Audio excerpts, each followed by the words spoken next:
ആകാശവാണി.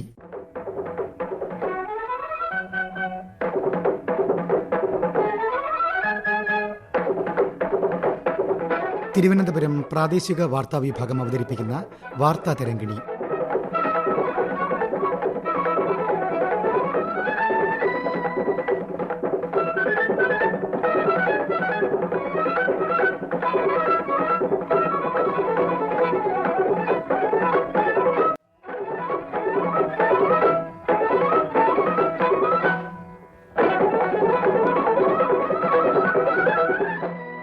കള്ളാടിയിലെ കണ്ണീർ, പ്രകൃതി നൽകുന്ന മുന്നറിയിപ്പ്.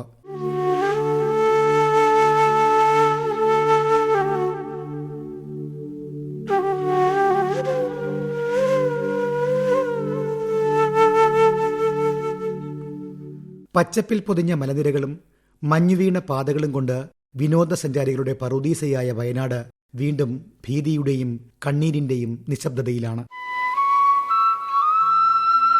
കഴിഞ്ഞയാഴ്ച വയനാട്ടിലെ കള്ളാടിയിലുണ്ടായ ദാരുണമായ മണ്ണിടിച്ചിൽ ദുരന്തം കേവലം ഒരു പ്രകൃതി പ്രതിഭാസം മാത്രമല്ല, മനുഷ്യന്റെ അടങ്ങാത്ത ആർത്തിക്കും പരിസ്ഥിതി ധ്വംസനങ്ങൾക്കും നേരെയുള്ള ശക്തമായ താക്കീത് കൂടിയാണ്. ദുരന്തങ്ങൾ ഒന്നൊന്നായി വയനാടിനെ കാർന്നു തിന്നുകയാണ്. 2018 പ്രളയവും തൊട്ടുപിന്നാലെ 2019 പുത്തുമലയിലുണ്ടായ സമാനതകളില്ലാത്ത ദുരന്തവും ഒടുവിൽ ചൂരൽമലയെയും മുണ്ടക്കയെയും വിഴുങ്ങിയ മഹാദുരന്തവും നാം കണ്ടു. ആ മുറിവുകൾ ഉണങ്ങും മുൻപേയാണ് ഇപ്പോൾ കള്ളാടിയും സമാനമായ രീതിയിൽ തകർന്നടിഞ്ഞിരിക്കുന്നത്. കള്ളാടിയിലെ കുന്നിൻ ചെരുവുകൾ ഇടിഞ്ഞു താഴ്ന്ന് വീടുകളും സ്വപ്നങ്ങളും മണ്ണ് മൂടിയപ്പോൾ ഇല്ലാതായത് ഒരു കൂട്ടം മനുഷ്യരുടെ ആയുസ്സിന്റെ സമ്പാദ്യമാണ്. ഈ ഭീകരമായ മണ്ണിടിച്ചിലിൽ 8 പേർക്കാണ് ജീവൻ നഷ്ടമായത്. വയനാടിന്റെ ഭൂമിശാസ്ത്രം അതിസങ്കീർണവും പരിസ്ഥിതി ലോലവുമാണ്. ശാസ്ത്രീയമായ പഠനങ്ങളെയും പരിസ്ഥിതി നിയമങ്ങളെയും കാറ്റിൽ പറത്തിക്കൊണ്ട് കുന്നിൻ ചെരുവുകളിൽ നടക്കുന്ന അശാസ്ത്രീയമായ നിർമ്മാണങ്ങൾ, കൽക്കരി ഖനനത്തെപ്പോലും വെല്ലുന്ന പാറപ്പൊട്ടിക്കലുകൾ, മണ്ണെടുപ്പ്, തണ്ണീർത്തടങ്ങൾ നികത്തൽ എന്നിവയെല്ലാം ദുരന്തങ്ങളുടെ തീവ്രത വർദ്ധിപ്പിക്കുകയാണ്. മനുഷ്യൻ വരുത്തിവെക്കുന്ന ഈ പ്രകൃതി നാശത്തിന് മുന്നിൽ ശാസ്ത്രത്തിന് പോലും പലപ്പോഴും കൈമലർത്തേണ്ടി വരുന്നു. ഇത്തരം ദുരന്തങ്ങൾ മനുഷ്യനിർമ്മിതമാണെന്ന യാഥാർത്ഥ്യം ഇനി എന്നാണ് നാം തിരിച്ചറിയുക? വയനാട്ടിലെ തുരങ്കപ്പാത നിർമ്മാണവും അതിന്മേലുള്ള പരിസ്ഥിതി നിയമലംഘനങ്ങളും കള്ളാടി ദുരന്ത പശ്ചാത്തലത്തിൽ അതീവ ഗൗരവത്തോടെ കാണേണ്ടതുണ്ട്. ആനക്കാംപൊയിൽ കള്ളാടി മേപ്പാടി തുരങ്കപാത പദ്ധതിയുടെ പ്രവേശന കവാടം തന്നെ ഇക്കഴിഞ്ഞ മണ്ണിടിച്ചിലിലെ ദുരന്തമുണ്ടായ കള്ളാടി പ്രദേശത്താണ് വിഭാവനം ചെയ്തിരിക്കുന്നത്. അതീവ പരിസ്ഥിതി ലോലമായ ഈ മലനിരകളിൽ വലിയ യന്ത്രസാമഗ്രികൾ ഉപയോഗിച്ചുള്ള തുരങ്ക നിർമ്മാണവും സ്ഫോടനങ്ങളും മണ്ണിന്റെ ഘടനയെ കൂടുതൽ ദുർബലപ്പെടുത്തുമെന്ന പരിസ്ഥിതി പ്രവർത്തകരുടെ ശക്തമായ മുന്നറിയിപ്പ് നിലനിൽക്കുന്നു. പദ്ധതിക്കെതിരെയുള്ള നിയമലംഘന ആരോപണങ്ങൾക്ക് കാരണവും ഇവിടത്തെ ഭൂമിശാസ്ത്രപരമായ സങ്കീർണത തന്നെയാണ്. പശ്ചിമഘട്ടത്തെ കീറിമുറിച്ചുള്ള ഇത്തരം അതിസാഹസികമായ വികസന പദ്ധതികൾക്ക് വനം മന്ത്രാലയത്തിന്റെ കർശനമായ നിയമങ്ങളെയും മുന്നറിയിപ്പുകളെയും മറികടന്ന് അനുമതി തേടുന്നത് കള്ളാടിയിൽ കഴിഞ്ഞയാഴ്ച നാം കണ്ട കണ്ണീർ കാഴ്ചകൾ ആവർത്തിക്കാൻ മാത്രമേ ഉപകരിക്കൂ എന്ന വലിയ പാഠമാണ് നമുക്ക് നൽകുന്നത്. കള്ളാടിയിലെ ദുരന്തത്തെക്കുറിച്ച് വിവിധ തലത്തിൽ വിശദമായ അന്വേഷണം നടത്തുമെന്നും അതുവരെ തുരങ്കപാതയുടെ നിർമ്മാണം നിർത്തിവെക്കാൻ നിർദ്ദേശം നൽകിയിട്ടുള്ളതായും ദുരന്തസ്ഥലം സന്ദർശിച്ച് അടിയന്തര രക്ഷാപ്രവർത്തനങ്ങൾക്കും ആശ്വാസ നടപടികൾക്കും നേതൃത്വം നൽകിയ മുഖ്യമന്ത്രി VD സതീശൻ പറഞ്ഞു. ഈ അപകടമുണ്ടായ ഇടയായ സാധ്യതകളെക്കുറിച്ചും അന്വേഷിക്കുന്നതിന് സാങ്കേതികവും നിയമപരവുമായ നടപടികൾ സ്വീകരിക്കുന്നതിന് തീരുമാനിച്ചിട്ടുണ്ട്. കേന്ദ്ര സർക്കാർ ഈ തുരങ്ക നിർമ്മാണത്തിനായി പാരിസ്ഥിതിക അനുമതി കൊടുത്ത കർശനമായ നിർദ്ദേശങ്ങൾ ഇതിന്റെ നിർമ്മാണ കരാർ ഏറ്റെടുത്തിരിക്കുന്നവർ പാലിച്ചിട്ടുണ്ടോ എന്ന് പരിശോധിക്കും. അപ്പോൾ അപകട സാധ്യതകൾ എന്തെല്ലാം ഉണ്ട് എന്ന് പരിശോധിച്ചതിന് ശേഷമാണ് പണി തുടരാൻ പോകുന്നത്. അതുവരെ ഇപ്പം നടക്കുന്ന നിർമ്മാണ പ്രവർത്തികൾ അതിനുശേഷമായിരിക്കും ആരംഭിക്കുന്നത്. അപകടമുണ്ടായ കാര്യവും അതേ അവസരത്തിൽ കേന്ദ്ര സർക്കാരിന്റെ പാരിസ്ഥിതിക അനുമതി കൊടുത്തപ്പോൾ കൊടുത്ത കർശനമായ നിർദ്ദേശങ്ങൾ പാലിക്കപ്പെട്ടിട്ടുണ്ടോ എന്നുള്ള കാര്യവും ഇത് രണ്ടാണ്. രണ്ട് അന്വേഷണമാണ്. 2 തരത്തിലുള്ള അന്വേഷണം ഇതുമായി ബന്ധപ്പെട്ട് നടത്തും. കള്ളാടിയിലെ ദുരന്തം മനുഷ്യ സൃഷ്ടിയാണെന്ന കാര്യത്തിൽ സംശയമില്ലെന്ന് ദുരന്തബാധിത മേഖലയിൽ ക്യാമ്പ് ചെയ്ത് രക്ഷാപ്രവർത്തനങ്ങൾക്ക് നേതൃത്വം വഹിച്ച മന്ത്രി T. സിദ്ദിഖ് പറഞ്ഞു. ദുരന്തത്തിന്റെ കാരണങ്ങൾ സംബന്ധിച്ച് പരിശോധന നടത്തുമെന്നും കുറ്റക്കാർക്കെതിരെ കർശന നടപടി ഉണ്ടാകുമെന്നും അദ്ദേഹം അറിയിച്ചു. നാച്ചുറൽ ലാൻഡ് സ്ലൈഡ് അല്ല ഉണ്ടായിട്ടുള്ളത്, ഇത് മാൻമെയ്ഡ് സ്ലൈഡാണ് ഉണ്ടായിട്ടുള്ളത്. നേരത്തെ ഒരു നല്ല രീതിയിലുള്ള മഴ വയനാട്ടിൽ പെയ്തതാണ്.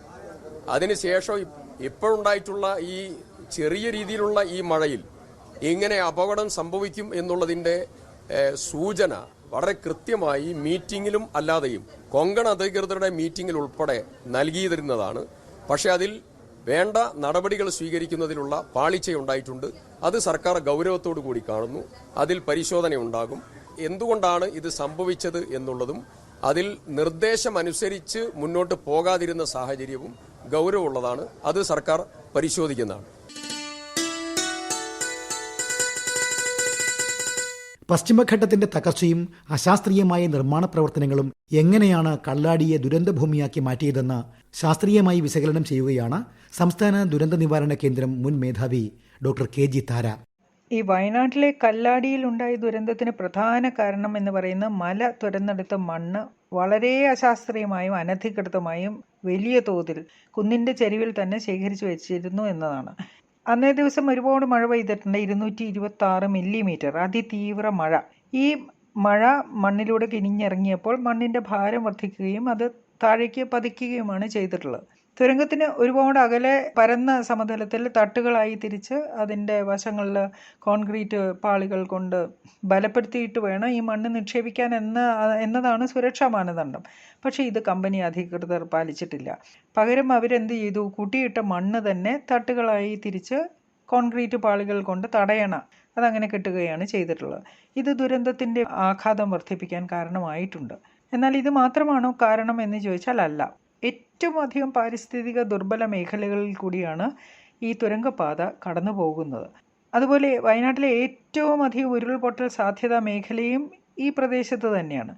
ഈ തുരങ്കപാത പണിയുന്ന സമയത്ത് ഈ പദ്ധതിക്ക് അനുമതി നൽകുമ്പോൾ സംസ്ഥാന പാരിസ്ഥിതിക ആഘാത നിർണയ അതോറിറ്റി അവർ 60ഓളം മാറ്റങ്ങൾ നിർദ്ദേശിച്ചിട്ടുണ്ടായിരുന്നു.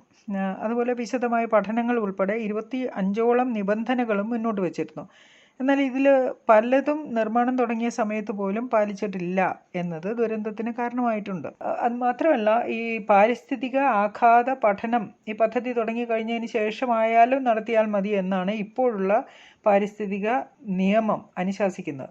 ഇത്തരം ഭേദഗതികൾ ഉൾപ്പെടെ നിലവിലുള്ള ഈ നിയമങ്ങളുടെ എല്ലാം അപര്യാപ്തത, പിന്നെ അതുപോലെ മണ്ണ് മാറ്റിയിടാൻ കർശന നിർദ്ദേശം നൽകിയിട്ടും അത് പാലിച്ചില്ല എന്നത് കണ്ടെത്തി നടപടികൾ സ്വീകരിക്കാതിരുന്ന ജില്ലാ ഭരണകൂടം, അതുപോലെ എല്ലാ സുരക്ഷാ മാനദണ്ഡങ്ങളും കാറ്റിൽ പറത്തി കുറ്റകരമായ കൃത്യവിലോപം നടത്തിയ കമ്പനി അധികൃതർ, ഇതെല്ലാം കൂടി ചേർന്നാണ് കല്ലാടിയിലെ ദുരന്തം ഉണ്ടാക്കിയത് എന്നാണ് നിസ്സംശയം പറയാൻ സാധിക്കുന്നത്. ഈ മലനിരകളെ അസ്വസ്ഥമാക്കരുതെന്നുള്ള മുറവിളി കാലാകാലങ്ങളായി തുടരുന്നതിനിടയിലും വയനാടിന്റെ ഭൂപ്രകൃതിയിലുള്ള അശാസ്ത്രീയവും അനധികൃതവുമായ ഇടപെടലുകൾ വർദ്ധിച്ചു വരികയാണ്. പ്രകൃതിയെ ചൂഷണം ചെയ്ത് പണമുണ്ടാക്കുന്നവർ സുരക്ഷിതരാണ്. എന്നാൽ മണ്ണടിയുന്നത് പാവപ്പെട്ട തോട്ടം തൊഴിലാളികളും കർഷകരുമാണ്. ഇതൊരു സ്വാഭാവിക ദുരന്തമല്ല, വിശാല അർത്ഥത്തിൽ മനുഷ്യനിർമ്മിത കൊലപാതകമാണെന്ന് വേണം കരുതാൻ. വയനാടിന്റെ പരിസ്ഥിതി തകർച്ചയെക്കുറിച്ച് വർഷങ്ങളായി മുന്നറിയിപ്പ് നൽകുന്ന വയനാട് പ്രകൃതി സംരക്ഷണ സമിതി പ്രസിഡന്റ് N. ബാദുഷ, വയനാട്ടിലേക്ക് വലിയ വികസനം വരുമെന്നും വയനാട് ഒരു സ്വർഗഭൂമിയായി മാറുമെന്നും വ്യാമോഹിപ്പിച്ച് കഴിഞ്ഞ സർക്കാർ കൊണ്ടുവന്ന കള്ളാടി ആനക്കാമ്പൊയിൽ ഇരട്ട തുരങ്കത്തിന്റെ മുഖത്ത് കള്ളാടിയിൽ കഴിഞ്ഞ ദിവസം ഉണ്ടായിട്ടുള്ള മണ്ണൊലിപ്പും ഉരുൾപൊട്ടലും ഖേദകരമാണെങ്കിൽ പോലും അത് പരിസ്ഥിതി പ്രവർത്തകർ പ്രതീക്ഷിച്ചിരുന്ന ഒരു ദുരന്തമാണ്. ഇതിന് ഉത്തരവാദി വിശാലമായ അർത്ഥത്തിൽ മനുഷ്യർ തന്നെയാണെങ്കിലും ഭരണകൂടവും കൂടി ഉത്തരവാദിയായ ഒരു ദുരന്തമാണ് എന്ന് പറയാതിരിക്കാൻ നിർവാഹമില്ല. കാരണം ഈ ടണൽ നിർമ്മിച്ചുകൊണ്ടിരിക്കുന്ന കാമൽ ഹംപ് പർവ്വതനിരകൾ സമുദ്രനിരപ്പിൽ നിന്നും 1400 മീറ്റർ ഉയരത്തിലുള്ള മുണ്ടക്കൈ ഉരുൾപൊട്ടൽ നടന്ന വെള്ളരിമല മുതൽ ചേമ്പ്ര പീക്ക് വരെ നീണ്ടുകിടക്കുന്ന ഈ കാമൽ ഹംപ് പർവ്വതനിരകളിലെ പശ്ചിമഘട്ടത്തിലെ ഏറ്റവും പരിസ്ഥിതി ലോലമായ ഒരു മലനിരയെ നെടുകെ തുരന്നുകൊണ്ടാണ് ഈ ടണൽ വിഭാവനം ചെയ്തിട്ടുള്ളത്. ഇവിടെ കഴിഞ്ഞ 60 വർഷമെങ്കിലുമായി വൻതോതിലുള്ള ഉരുൾപൊട്ടൽ നടന്നു വരാറുണ്ട്.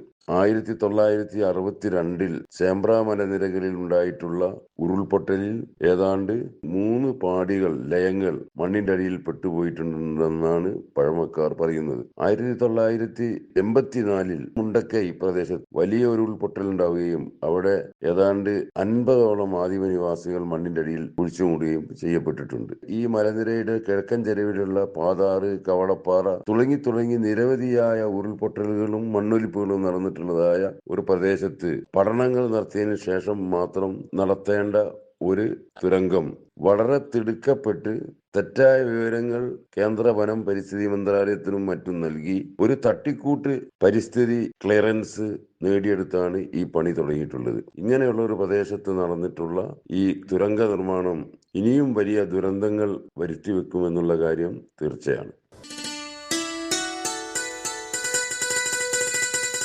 വികസന മാതൃകകളെക്കുറിച്ച് നമ്മൾ പുനർചിന്തനം നടത്തേണ്ട സമയം അതിക്രമിച്ചിരിക്കുകയാണ്.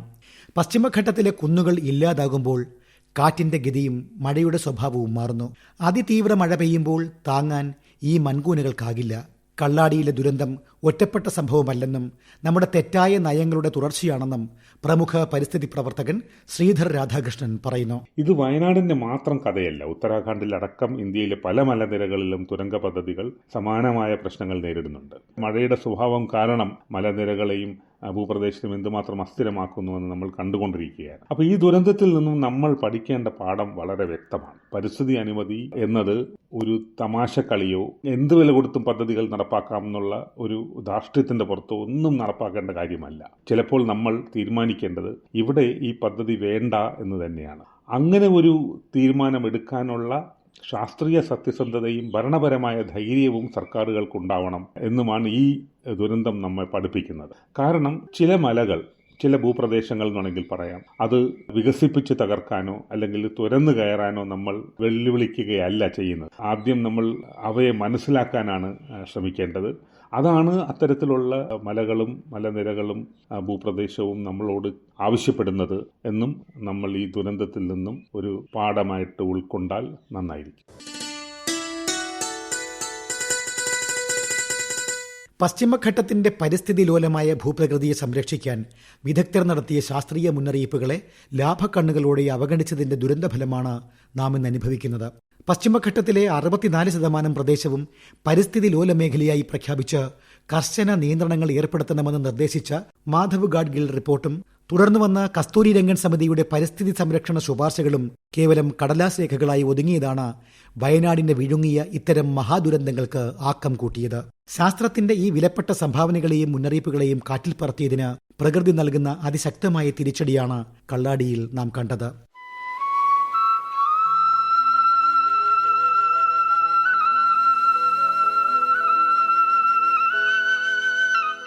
പച്ചപ്പിന് മുകളിൽ കോറിയിട്ട ചോരക്കറയായി കള്ളാടി ദുരന്തം മാറിക്കഴിഞ്ഞിരിക്കുന്നു. പരിസ്ഥിതിയും മനുഷ്യനും തമ്മിലുള്ള സംഘർഷത്തിൽ തോറ്റുപോകുന്നത് മനുഷ്യൻ തന്നെയായിരിക്കുമെന്നാണ് കള്ളാടിയും നമുക്ക് കാട്ടിത്തരുന്നത്.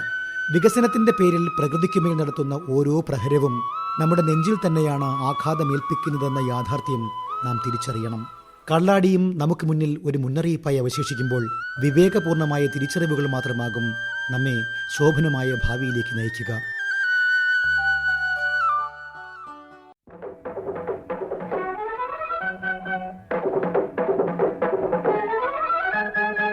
വാർത്താ തരംഗിണി സമാപിക്കുന്നു. ഏകോപനം ലെമി ജി നായർ. തയ്യാറാക്കി അവതരിപ്പിച്ചത് അനിൽകുമാർ ഐരൂപ്പാറ. വാർത്താ തരംഗിണി ഇനി തിങ്കളാഴ്ച രാവിലെ 9 മണിക്ക്.